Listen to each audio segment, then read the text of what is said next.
আপনি একটু আগে বলছিলেন যে হ্যান্ডেলার কি বাবার গাড়ি কিনা, আপনি যে কথাটা বলছিলেন।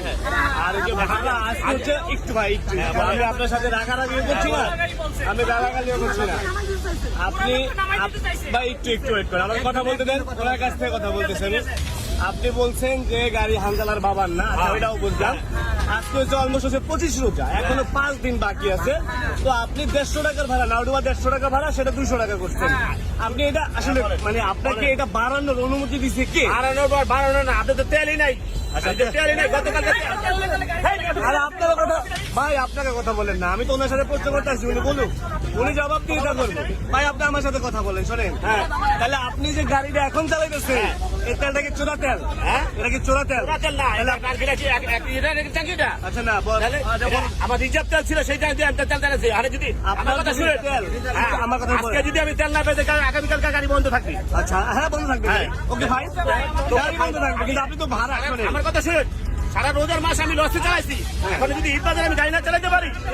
হ্যাঁ, ঈদ বাজার এখনো কিন্তু মনে করেন আজকে 25 রোজা। হ্যাঁ 25 রোজা, ঈদ বাজার এখনো শুরু হয়। ঈদ বাজারের কথা বাদ দেন, আমি যদি আগামীকাল গাড়ি না চালাতে তেলটা কে দিবে? তাহলে আজকে কেন বাড়াইছে?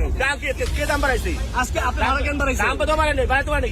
আমি পাচ্ছি না, 200 টাকা পাচ্ছি না। তেল যে বেশি দিয়ে নিতে হয়, আপনি দেখে জানেন?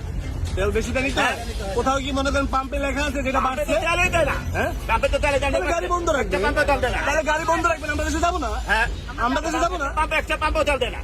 আচ্ছা, না দিলে গাড়ি গতকালকে আমার তেল দেয় না। গাড়ি না দিয়ে যদি তেল না দেয় আপনি বন্ধ রাখবেন। কিন্তু আপনি তো ভাড়া বাড়ানোর এখতিয়ার তো আপনার নাই। হ্যাঁ, ভাড়া বাড়ানোর ভাড়া এখতিয়ার বাড়া আপনার নাই। রাখতে আমি যে টাকাটা তেল নিয়ে যাচ্ছি, সেই টাকা আমি কে দিব আমার? আপনি তেল বাড়তি কিনেন কেন? হ্যাঁ, আপনি বাড়তি কিনেন কেন? কি জন্য আমি কিনে নিয়েছি, আপনি যেতে পারতেছেন না, না। আপনি তো বাড়তি কিনতে আপনাকে কেউ বলে নাই, জোর করে নাই। আপনি কেন কিনবেন? আমি কিনছি বিদায়, আমি গাড়িটা চলতেছে নাকি? আচ্ছা, আপনি চালাবেন কেন? আমি তো বললাম আপনি চালাবো না। আপনি চালাবেন। আপনি যেই রেটে সারা রোজার মাসে আমি মনে করেন গাড়ি বন্ধ রাখছি, চালাইছি। সরকারের নির্ধারিত রেটে আপনাকে তেল দিচ্ছে। দিচ্ছে। এখন যদি তেল না দেয় তাহলে আপনার গাড়ি বন্ধ থাকবে। আপনি ভাড়া বাড়াইতে পারবেন না। তো তো ভাড়া কই বাড়াই না? কোন আইনে আছে যে বাড়াইতে পারবেন? আপনি বলেন, আমি কই না, আপনি বলেন যে কোন আইনে আছে যে বাড়াইতে পারবেন? ভাড়া কই বাড়াইছি? 150 টাকা 200 টাকা করছেন। 200 টাকা তো আমার কাছে আছে না। এটা কেন করছেন? এটা কেন করছেন? আমি তেল না পেলে কি করব? আপনার পরিবহন আমি তো তেল নির্দিষ্ট দামে আচ্ছা, আমি তেল পাচ্ছি না। মালিক, আপনাদের যে মালিক সমিতি আছে, পাচ্ছি না। আপনার মালিক সমিতি বা কেউ আছে যে আপনার কাছে নির্দেশনা দিচ্ছে বাড়াইতে? ভাই আমি নির্দিষ্ট আছে? দামে তো তেল পাচ্ছি না। তাহলে আপনি মালিক সমিতিরে বলেন এটা বলতে কি সই করছে? হ্যাঁ? মালিক সমিতি আছে। হ্যাঁ, আমরা তো যাচ্ছি তাই না? হ্যাঁ। আমাদের জন্য তো গাড়ি চলে। তাহলে আপনি আমাদেরকে জানাবেন যে কোনো ওয়েতে নোটিশ আমাদের দেখান যে ভাই এটা তো বাড়াইছে। সাইড করে গাড়ি সাইড করে। গাড়ি চলবো না, গাড়ি এই বন্ধ করে।